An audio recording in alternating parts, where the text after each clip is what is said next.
The test is in 4 parts: Part 1, Part 2, Part 3, and Part 4. Now look at Part 1. Part 1.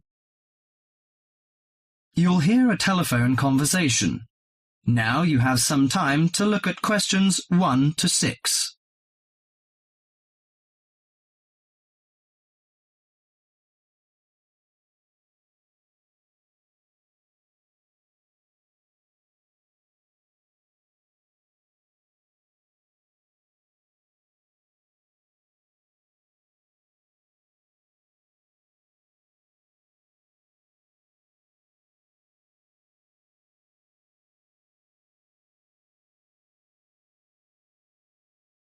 Listen to the conversation and answer questions 1 to 6. Good morning, Country Comfort Albury. Oh, hi. I'd like some information, please. I'd like to find a double room to stay for the weekend. What kind of rooms do you have? Well, we provide a variety range of accommodation depending upon your likes. The guest house room costs $45 per night. It provides air conditioning and shower, and a waterfront room costs $80 per night. It has got its own balcony overlooking the foreshore of the lake. We've got a kid. How do you charge for children? Extra bedding is available if you require that. If the kid is aged 12 and below, the cost is $10 per night for the guest house room and $15 for the waterfront room. Do you have a swimming pool, tennis court, or something like that? Yes, we've got a swimming pool, which is free for all the guests. But the tennis court charges $8 each hour, including the rent of rackets. How about other facilities? We provide free off-street car parking and internet access. We also installed in-house movies, but that costs $4 per hour. Oh, we don't think we need that, because of the kid, you know. We don't want him to see movies on the weekend. Well, we also offer ironing equipment in the room. That's useful, I think.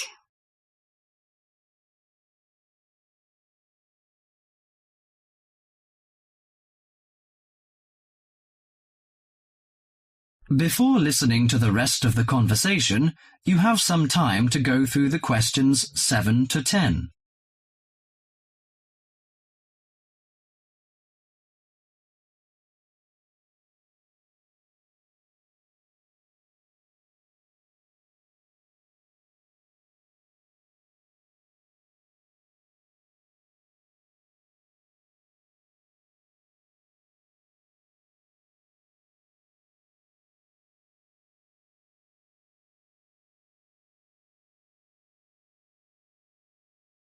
Now listen to the last part of the conversation and answer questions 7 to 10. Great! Could you tell me the address? How do we get there? Yes, it's Country Comfort Albury, Albury, at 648 Dean Street, New South Wales. 648 Dean Street, D-E-A-N, is that right? Yes. Well, I wonder what activities are available there in this season. You know, we want to have an indulgent weekend in the boring winter. Oh, you'll not get bored here. You know, Albury is the perfect base for alpine skiing. Besides that, winter's frosty alpine air encourages walks through mist-laden valleys. You can walk alongside rushing streams and waterfalls. After returning to the warm and comfortable lounge, you can sit by the open fire. I think this is the ideal time of year to nourish your body at the Salus Spa. The idea of skiing doesn't appeal to me very much, but it sounds good to have a relaxing walk through the valleys. Maybe after that, I'll have a massage and some soaking in the spa. And you know, this hotel is perfectly located in a quiet position off the main highway in central Albury. It's within walking distance of licensed clubs, restaurants, shops, and the central business district. It's known for its excellent cuisine and warm Australian hospitality. Good. It's a good idea to taste the tasty dishes in one of the restaurants. My wife may be interested in shopping. She's always keen on that. I think I'll contact you later. Thank you very much. That is the end of Part 1. You now have half a minute to check your answers.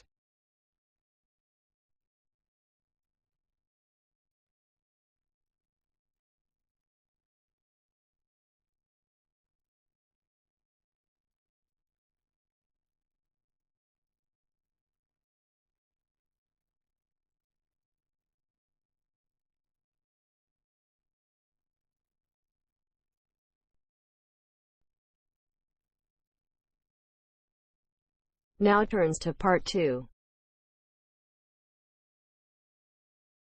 Part 2. You will hear two students discussing a project they have to do as part of a literature course on great books. First, you have some time to look at questions 11 to 15.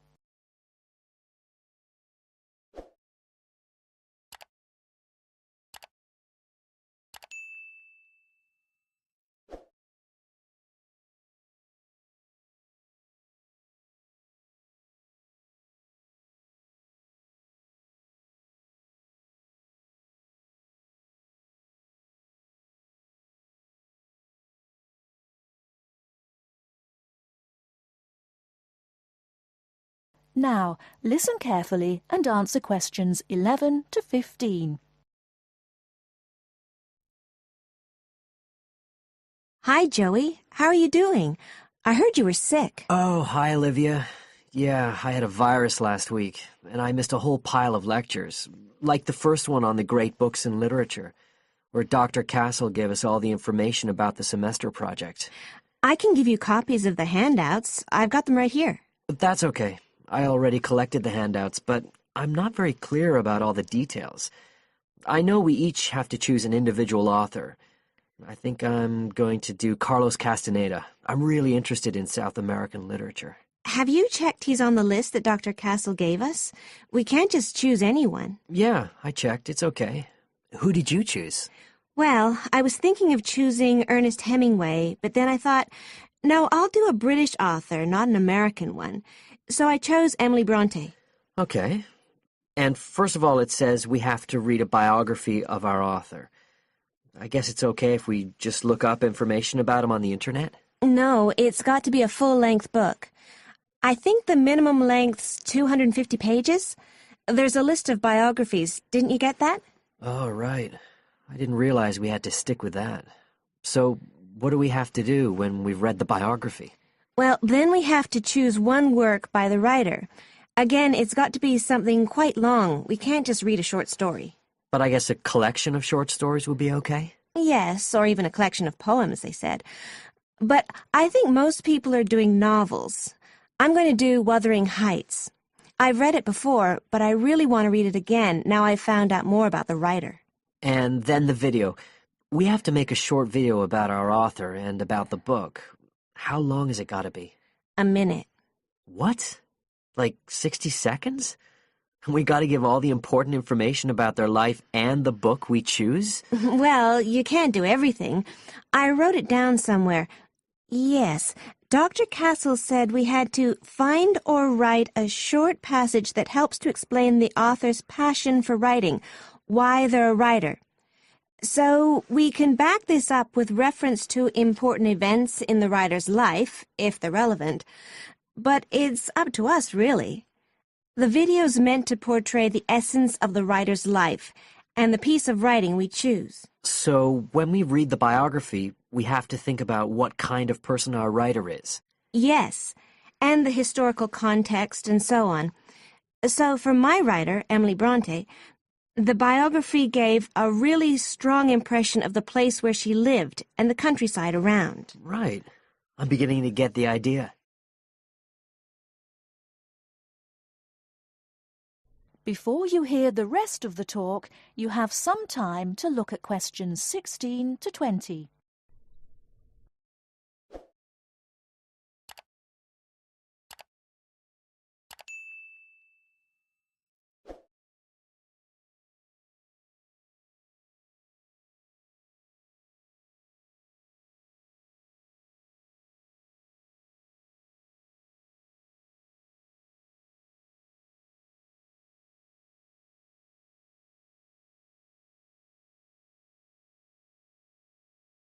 Now listen and answer questions 16 to 20.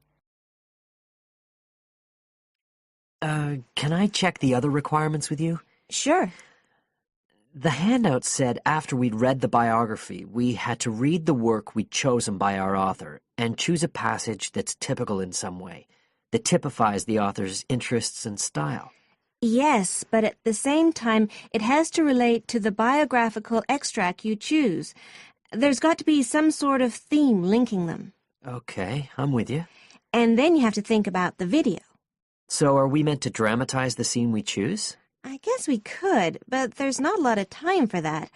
I think it's more how we can use things like sound effects to create the atmosphere, the feeling we want. And presumably visuals as well? Yeah, of course. I mean, I suppose that's the whole point of making a video. But whatever we use has to be historically in keeping with the author.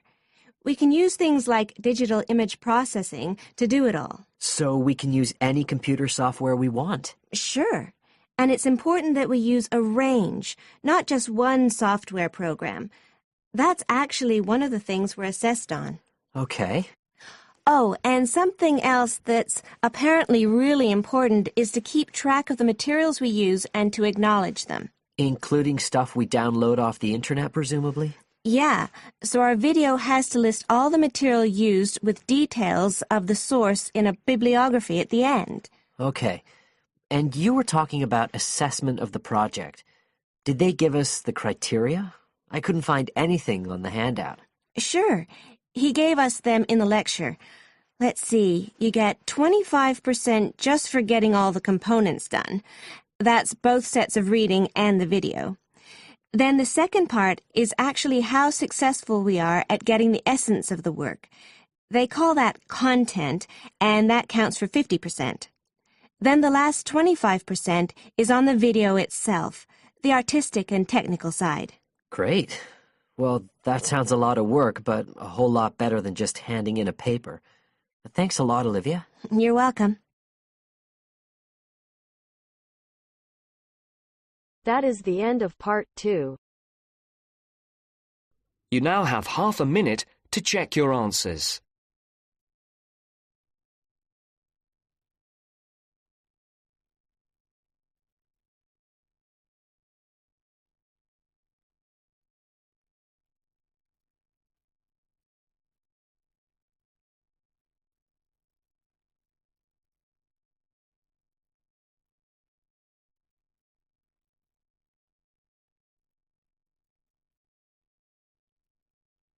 Now turns to part 3. Part 3. You are going to hear a conversation between a student and a tutor. First, you have some time to look at questions 21 to 25.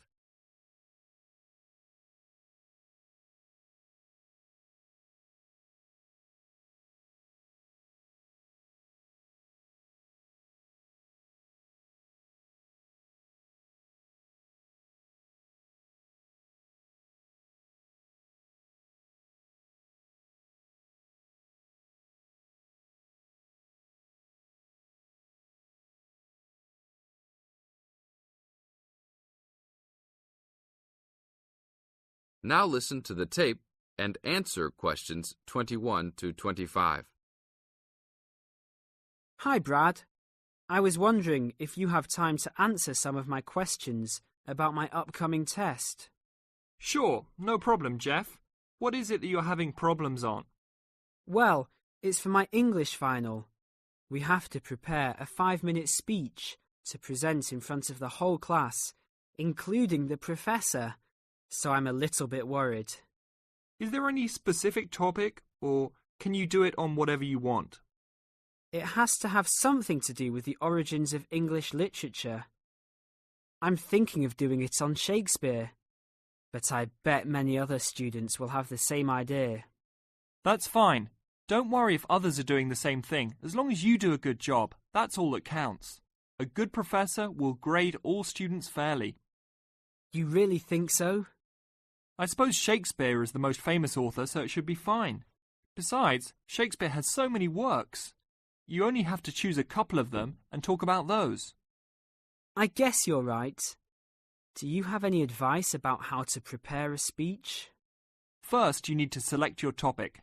Have you done this yet? Yes, I have lots of information on Shakespeare. Good. Next, you should do a research on a specific topic. Do you have a deadline for which to turn in your speech topic? The deadline is next Tuesday. So you should have a detailed outline of what you will say by then. Do not just turn in a piece of paper saying Shakespeare on it. That will not give your professor any idea as to what you will be talking about. OK, so you think I should write out an outline of my speech? Of course!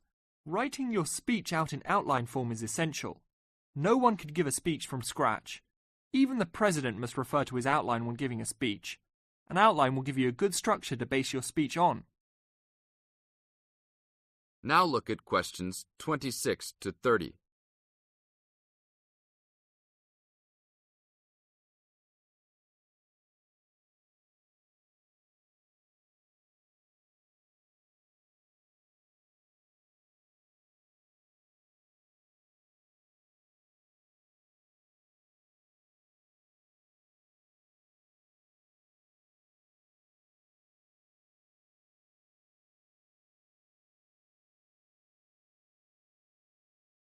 Now listen to the tape and answer questions 26 to 30.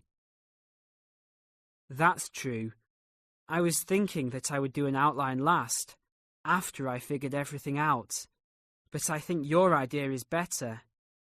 What should I do after I have an outline prepared? You should then write the speech out, word for word, what you're going to say. This is so you'll have a firm idea of what you will say. It doesn't mean that the speech you will give will be exactly the same, but at least you have a fairly good idea what the final product will be. At this point, I can read it over for you if you want. Really? That would be great. I would appreciate that so much. No problem. Once you write it out, the next step is to practice giving the speech. At first, you can do it in front of the mirror, so you can see your expressions in your presentation. After that, you should practice giving your speech to some friends. I can listen to it for you too. That's a great idea. I really owe you a big favour then. Sure, you can do my Latin homework for me. Just kidding. Seriously, don't worry about it. I can help you with anything you need. So when is the speech due? Well, the speech topic is due next Tuesday. The speech itself will be due next Friday. I can help you any time you want because I have no tests this next week. Besides, I'm an English major and Shakespeare is one of my favourite authors, so helping you out will be no big deal. Thanks so much. Well, I'm going to the library to get started on all this. I'll call you tomorrow. See you tomorrow then. That is the end of part 3. You now have half a minute to check your answers.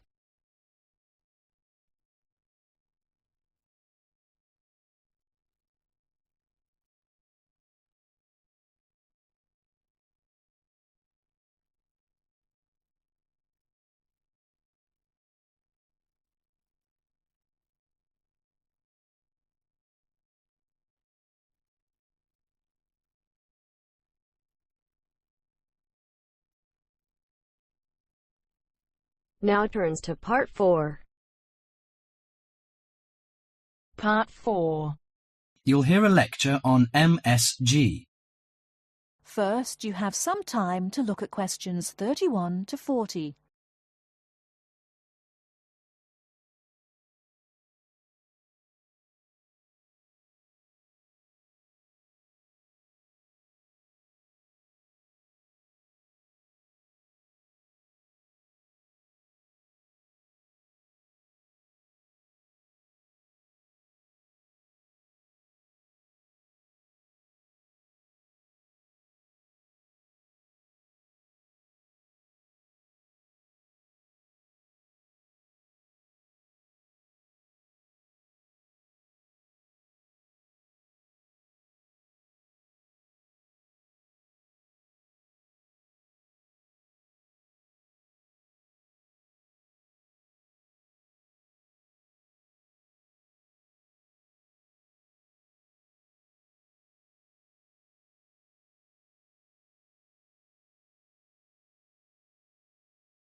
Now listen carefully and answer questions 31 to 40. You've probably noticed that MSG appears regularly among the ingredients of your favourite foods. But what is it? How long has it been used? How is it used? MSG, or monosodium glutamate, is a chemical commonly used to add flavour to salty or sour-tasting foods. The average person knows almost nothing about it, but today MSG is found in everything from potato chips to soup. Its principal component is an amino acid called glutamic acid or glutamate. It was identified by Professor Kikune Ikeda in 1908, but Eastern cooks have been using glutamate-rich seaweed as flavouring for more than 1,200 years. Glutamate is found in two forms: bound glutamate, which is linked to other amino acids forming a protein molecule, and free glutamate, that has no link to protein. Only free glutamate is effective in enhancing the flavour of food. Foods often used for their flavouring qualities, such as tomatoes and mushrooms, have high levels of naturally occurring free glutamate. MSG is usually produced through fermentation of corn, sugar beets, or sugar cane. The finished product is a pure white crystal, which dissolves easily and blends well in many foods. Monosodium glutamate enhances the basic flavour of many foods. New studies also show that MSG elicits a unique taste that is known as umami in Japan and often described by Americans as a savoury, broth-like or meaty taste. Umami may be the fifth basic taste, beyond salty, sweet, sour and bitter. As an integral part of cuisines around the world, this savoury taste is common to the bouillons of Europe, the oyster sauce of China, the soy and fish sauces of Southeast Asia, the pizza of Italy, and the chowders and stews of America. MSG helps bring out the best natural flavours in a variety of foods such as meat, poultry, seafood, and vegetables. While MSG harmonises well with salty and sour tastes, it contributes little or nothing to sweet or bitter foods. Results of taste panel studies indicate that a level of 0.1 to 0.8% MSG by weight in food provides optimum enhancement of the food's natural flavour. This is within the range of glutamate that naturally occurs in foods. Approximately 1/2 teaspoon of MSG is an effective amount to enhance the flavour of a pound of meat or 4 to 6 servings of vegetables or soup. MSG is a self-limiting substance. Once the proper amount is used, adding more contributes little to food flavour. Overuse of MSG, as with many other seasonings and spices, may cause some foods to have an undesirable taste. There is simply no substitute for wholesome, quality food and good cooking techniques. MSG makes good quality food taste better, but will not improve the flavour of poor quality food. Disturbingly, scientists have known since the 1960s that MSG kills brain cells in young animals. Further research suggested that MSG may also be responsible for ailments ranging from skin rashes to irregular heartbeat and depression. Reports vary on just what percentage of the population is sensitive to MSG. One researcher put the figure as high as 30%, but food industry-sponsored studies have suggested it as low as 1 to 2%. Baby food manufacturers agreed to take MSG out of their products in the 1970s. That is the end of part 4. You now have half a minute to check your answers.